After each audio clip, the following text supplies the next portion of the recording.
Good morning and welcome to SimWorld today, July 21st. It's a Monday. It is back solo. Lighting is terrible as we are continuing to be on the road, so this 50% half lit room, we will chug on. A great Monday morning after a very entertaining weekend in more on the prep scene. I want to start with the commitment, the verbal commitment of Javarian Hillington to South Carolina, as that's actually going to precede one of our topics to come, which is it's relevant to it, the three best off seasons as we approach SimWorld U looking ahead. Let's start by this. I do want to talk about Hillington because I am not going to pretend to be the prep expert. That's why we bring on to this show prep experts, because they know what's going on in ways that I simply don't. I keep an eye on it, but I am not going to pretend to be an expert. But from everything I've seen from Javarian Hillington, kid's got game. JVH can hoop. And I think this is going to be a pretty interesting combination, especially with, the combination of him and KJ Hills, who himself, great shooter, great forward, does a lot of things really nice with the basketball, had a really nice year last season for Southeast Select. It's a dangerous combination. The fact that Hillington's listed as a guard at 6'6", I mean this kid's 16, so I mean you project him forward, that's probably going to be what, 6'9". He's already 220. So what are we talking, like a LeBron James build, 6'8", 2, like I mean this kid's going to be a problem, and he's already a really really talented offensive creator, good shooter with the basketball. The upside is high on Hillington, but I think it's going to be an interesting group to watch on the prep scene that we don't often see this type of size mismatch at the high school level that I think Hillington and Hills are going to add. The Hills have eyes, if we will, in Southeast, and it's going to be a challenging team to slow down with those two on the wing. But it's a big pickup for Southeast Select. It's interesting that it's a 16-year-old verbal commit. It's worth keeping an eye on those. We've seen a handful of those verbal commitments. Monte Parson, I think, is still verbally committed to Ohio State. Almighty Soul made that early commitment, and he, is in Alabama. So it's worth keeping an eye on. We've still got 2 seasons of prep that we would expect to see out of Hillington, and already verbally committing himself to South Carolina it's an interesting. I saw his quote. I'll pull it up just so I'm quoting it accurately. Coach Pope is the reason he made the decision, which makes a ton of sense, right? He led that Bay Area team to a championship, and I love coaches who are winners. I respect the heck out of that. It's funny that he's neither going to Bay Area nor from Bay Area, but it's a good pickup for Coach Pope for a South Carolina squad that's kind of been redone this season after what was really not a bad year last season for the SECs. For South Carolina, it wasn't great. It was mediocre, but it wasn't bad. And so Coach Pope gets a nice addition there for a roster that, I think is well positioned to be relevant. They got a really great freshman class between Ripakiri, Daquan Carter is going to add to that same physical front court, and then you get the return of Keandre Baldridge to that team, the transfer of Charles Pinkert over. It's a really nice basketball team that I have spoken highly of what they've done for Syracuse, but what South Carolina has done has been pretty impressive, which is our perfect segue into the top 3 off seasons. South Carolina, to me, gets an honorable mention. They're just on the outside of it. You maintain the talent of Keandre Baldridge, who had a really nice freshman year, probably is a mid-first round pick if he comes out into the draft last year. I think he's probably profiles as a first-round pick. I would like to see him be a big man needs to have some type of game that's not only in the paint, because there's a ceiling to that guy, right? If you look at all SWBA big men, it's not centers that are paint bound, right? Unless you're combined, and this was Ivica Zubac, who I think many people viewed as such, unless you're tied with a guy like James Harden. And I don't know that Keandre Baldridge at this state but that doesn't really matter for college basketball. But if we're projecting him out, then that's the only spot that I think you kind of look at and say, is there a flaw to his game as we look at the teams, right? So all SWBA last season: Shea, Jokic, Mitchell, Jason Tatum, and Giannis. Giannis is not an extensive out perimeter threat, but he's great with the basketball. Second team: Jalen Brunson, Steph Curry, Anthony Edwards, LeBron James, Evan Mobley. Evan Mobley doesn't stretch the floor. He does a little bit. Does it more than what Baldridge does, but he's an ace defender, and then close it out. Jalen Williams is your stretch big, and then everybody else is guards or wings. So Baldridge, who profiles to me as a potential first-round pick, if he can just stretch the floor a touch more and be a bit more impactful on the defensive end. I didn't think he was overly impactful, but not unimpactful. But why is this team also worth mentioning? You bring in a talented player like Rupakari. You've got 4 freshmen that are coming in that are going to make 5 freshmen, that could probably make day one impacts. You get Isaiah James back in the building, who I've said I still think is the third of the 3 James brothers, but a really stout defender, point of attack defender. And if Baldridge can mold himself into more of that perimeter defensive threat, then suddenly this team, mold himself into a really elite interior defensive threat. You've got Isaiah James, who to me is very Marcus Smart. I would say Gary Payton, but Gary Payton Jr. not Gary Payton, but Jr.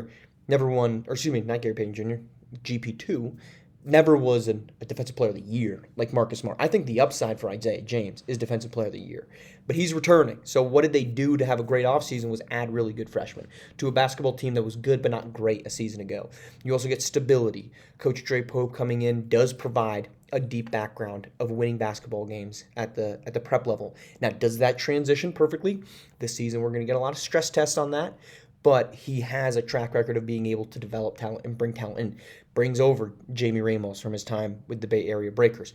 There's going to be a lot of size on this basketball team. You look up and down this roster, one player is smaller than 6'5", and that's 6'1" Marius Whitmer Thomas, who played 26 minutes a game last season for them across all 31. So likely to stay in the rotation. This is a big basketball team, a very big physical basketball team. You add Charles Pinkard, who didn't really get a lot of run last season in Kansas. It's a really long, lengthy. This is going to be a very, very tough team to score on in the SEC. They're my honorable mention because a lot of what I kind of played into this was, do you have a big name that came in? I'm showing my hand. Do you have a big name that walked into the program, or did you make wholesale changes that contributed to a team to make a big leap? I think South Carolina is going to be really good, but if you look in this SEC, I also find it's going to be very challenging for them, I think, to break through some of the other teams at the top. And so as I'm thinking of best off seasons, I'm also qualifying, can they make a large improvement or push the needle further than it was last season? So let's start with maybe the most debatable one, and that's Alabama. And they're my number one. I've done no preventing of this, of my enjoyment of watching Kai Killens play. I think some people might think it's a little, I think some people have taken it a little too far. Part of that is because I've joked with it a little bit too far, but I just like his game, okay, right? It has nothing to do with some of the things that I've seen said that neither here nor there. I like his game, and I think he's a really elite basketball player who can step in and impact it. They got 2 of those guys, though, because Almighty Soul's walking onto this program, and he's going to make this basketball team better. But you say, well, you said you need to be progressing yourself further than you were a year ago. I think they are with those 2 guys, okay? Because this was a team last season that did not have, plus they added Leonardo Fields, and I just answered those 2, but they had so much depth last season, and they lost a little bit of that depth, but what they didn't have was the type of thing that that UCLA had, and that was Jalen Snow, and it was also Gerald Carroll. Now, the pieces that they had a season ago, again, really freaking good. I'm not here to say Quincy Henderson wasn't fantastic. I'm not here to say that DJ Childs and Levin Cutler played their roles, so that Dwan Epps was a really good big man for them. I'm not saying that, but I think the ceiling for specifically Kai Killens is much higher than it was for those 2 guys. So that's why I have them as my 3rd most impressive offseason. We knew this was coming. That's not breaking news that Alabama got those guys, but the missing piece for this team was they had the depth, they had the number of options. What they needed was a guy who could close late for them, and as much as I came to appreciate this Alabama team, I think there was also, and it ended up being true, again, I like on the doorstep of making it to a national championship game. It's tough to really say that's a bad season. I will always argue making it to the quad, making it to the grade 8. Those should matter. That should make it a good season. I thought they had that, but they add Kai Killens, which I think is a huge upgrade. My second most impressive offseason, and that's going to be the SMU Mustangs. And this is riding off the fact that SMU takes a team that had a really great close to the season, and this is a huge upcoming season right now for SMU, because SMU is now going to be faced with the expectations. They didn't have any expectations coming into last season. They had zero expectations around them of who were they going to be as a basketball team, and they fluttered around as a top 25. I think they got up into the teens at one point, kind of fell out at the end, and then they make this huge push. But there was no expectations of them to be a contender in the American. I have come out and with Sniper J talked about them being one of the top 3 teams in the American Conference. To me, though, you added a great piece to that, and they have which me and Sniper might not see eye to eye on, but now they have the great responsibility of figuring out who comes off the bench when you return your entire freshman starting 5 that made it to the quad a season ago, and you added Barkley James, who was the number 1 option on a team in the SEC that went for a fresh hit 17 and 15 and was a top 25 team. Cam Jones and Barkley James, I would maybe say Barkley James and McAllen Duval more so, very interchangeable in terms of their talent level. They're both 46-47% shooters from the floor, 46-47% shooters from deep, 16 points per game, 2.5, 3.5 assists per game. They're very similar. Now you have the great challenge of how do we make this group work? They did it last year with Torian Lane coming off being the number 3 guy on this roster at 6'4" as your starting small forward, listed as 6'4", which might mean he's even smaller than that, right? But they add another guy. And that's so much of what powered them late in the season that I really like. I like that they added in Barkley James another guy that can be impactful, that can score. There's going to be a lot of tough spots to play. This team is going to spread the floor. You got Barkley James at 47. Cam Jones shot 39%. Torian Lane shot 42, 46% from McAllen Duval. Kayshawn Krupp came off the bench and shot 40%. You're going to have shooters, and you're probably at any point in time for Coach Rob Lanier, you're going to have at least 3 40% shooters on the floor. 38 to 40, right? Let's not get caught up on 40%. 38's freaking good. That's where Cam Jones was at, 39.4. He makes one more and we're talking 40, right? So this team's going to be really tough to stop. I love the addition of Barkley James. It's another guy that can create on ball. I think Cam Jones profiles a lot to me as his future looks very much like LeGerald Carroll. Really great off-ball shooter, really great second option. I don't know that he has the type of on-ball creation ability that we saw out of Barkley James, out of McAllen Duval, but guess what? It's not a bad thing to have.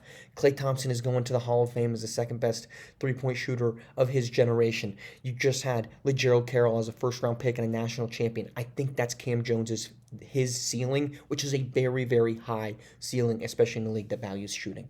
And then the number 1 most impressive offseason. And this is going to go from, I think, I've said where I think they're going to be in their conference already. Playing the hand. You know where this is going. They might not be the best team in the country, but Syracuse had an impressive offseason. And look, I'm not here to say, okay, well, let's start grading out how good do you think Ethan Letterman Jr. and Mark Chisholm are. Are they world changers? No, they're not world changers right now. They're both really good basketball players who I think have a future. Right now, I would say both of them are probably late first-round picks. I think Chisholm is maybe a little bit more in the second-round pick. But you added really good talent in LeJohn Tompkins III, LJT the 3, LJT 3. I mean, I'm just coming up with freaking acronyms for everybody right now. You got him as a high-end talent. You have stability with a coach, and you just didn't win a game all season. So you are guaranteed to be a more successful team with just one win. And that very well could come on opening night, whatever that looks like. That's an impressive offseason. You remade a roster very challengingly, adding 5 freshmen, bringing in 2 new pieces. So you flipped. Assad Drayton has flipped this roster with 7 new faces in one offseason. That's very, very hard to do and make it work, but I still think that's impressive because it got 7 talented guys onto a roster where last year there just really wasn't. There was decent players. There was guys that you probably feel good about at the college level as your 6, 7, 8 guy, but I don't know how many guys on that roster, and it's Proof is in the pudding of their 0 wins. How many guys on that roster a season ago were actually number ones? They got that. I shouldn't say number ones, actually starting level contributors. And they got 4 or 5 of those guys onto this roster this coming season. That's impressive. Again, I've said I think they can win the ACC. I'm not backing away from that claim. I still think it's right, but I also admitted with the ACC, it was a duck the shoulder. We're swinging for the fences with these takes. But I still think Syracuse had a really impressive offseason because you remade a roster. It's very hard to go from 0 wins to relevance. It's very hard to do that. And I think they're positioning themselves to go from 0 wins to relevance because of a head coach hire that now has stability and has a track record of winning. If we want to talk about South Carolina as a track record, Syracuse has a track record now with Cy Drayton. You added talent that has proven at the collegiate level they can be contributors. Ethan Letterman shot 46% from the floor, 13 points per game last season. Mark Chisholm is a lockdown defender. He profiles more in that Gary Payton II range. I don't know if he's quite Depoy level that Isaiah James is, in my opinion, but Mark Chisholm is a guy that you say point of attack defender, and at 6'8", if he can develop a 3-point shot, you look at what Dorian Finney-Smith just got in Houston, $15 million over 4 years.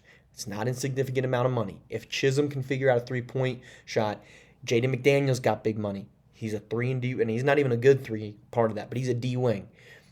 That's where I think Mark Chisholm can get to as a step above even Gary Payton II if you just look at career earnings. This team overhauled everything. That's hard to do in an offseason and stay relevant and stay on track, right? You can overhaul your roster and you can stay chaotic. I don't know that Syracuse has done that with these changes. I think they've overhauled their roster and made themselves better next season. All right, we're talking to you tomorrow right here on SimWorld TV. Only place you can see the game, be the game.